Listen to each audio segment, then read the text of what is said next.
L'équipe du bloc opératoire de Gustave Roussy est particulièrement engagée pour la qualité, la sécurité et le confort des patients. Au quotidien, chaque professionnel participe à la mise en œuvre de ces principes dans un parcours qui leur est entièrement dédié.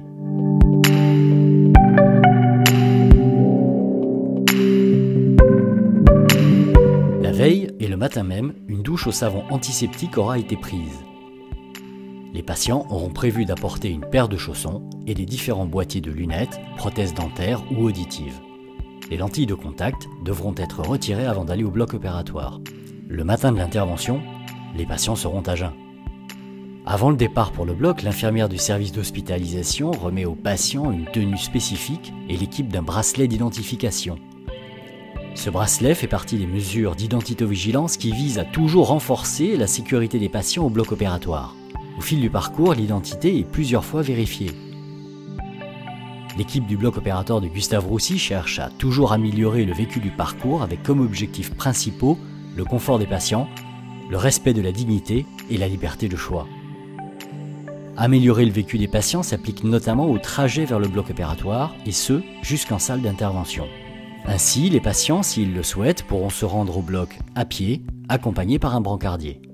En préservant l'autonomie des patients, cette démarche favorise une perception plus naturelle et moins anxiogène du parcours. Pour ne pas couper les patients de leur environnement, les lunettes et les prothèses auditives seront portées jusqu'en salle d'intervention.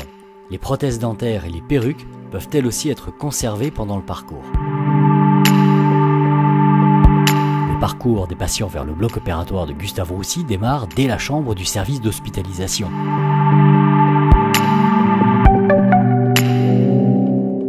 À l'arrivée au bloc, et après avoir été accueillis par l'hôtesse, les patients couchés sont accompagnés par les brancardiers jusqu'en salle de transfert. Ils sont ensuite installés sur une table d'opération et amenés en salle d'intervention où ils sont accueillis par l'ensemble de l'équipe. Les patients arrivant debout sont installés dans un salon qui leur est dédié. Un brancardier de l'équipe du bloc opératoire les accueille, puis ils ajustent leur tenue pour se rendre toujours debout et accompagnés en salle d'intervention. En salle d'intervention, après avoir rencontré l'équipe, les patients sont préparés pour l'anesthésie avec notamment la pose d'électrodes pour l'électrocardiogramme, d'un capteur pour l'oxygène et d'un brassard pour la tension artérielle. Une perfusion est mise en place. Puis vient le temps de l'anesthésie et de l'endormissement.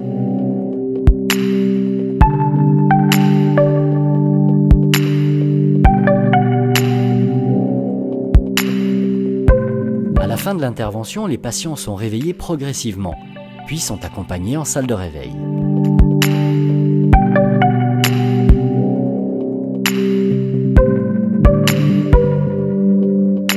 Après un temps de repos et de surveillance, le médecin passera pour valider et signer l'autorisation de sortie.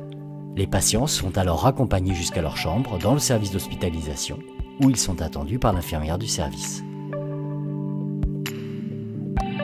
Malgré des tenues presque identiques, l'équipe du bloc opératoire est composée de différents professionnels au rôle bien déterminé, tous au service des patients.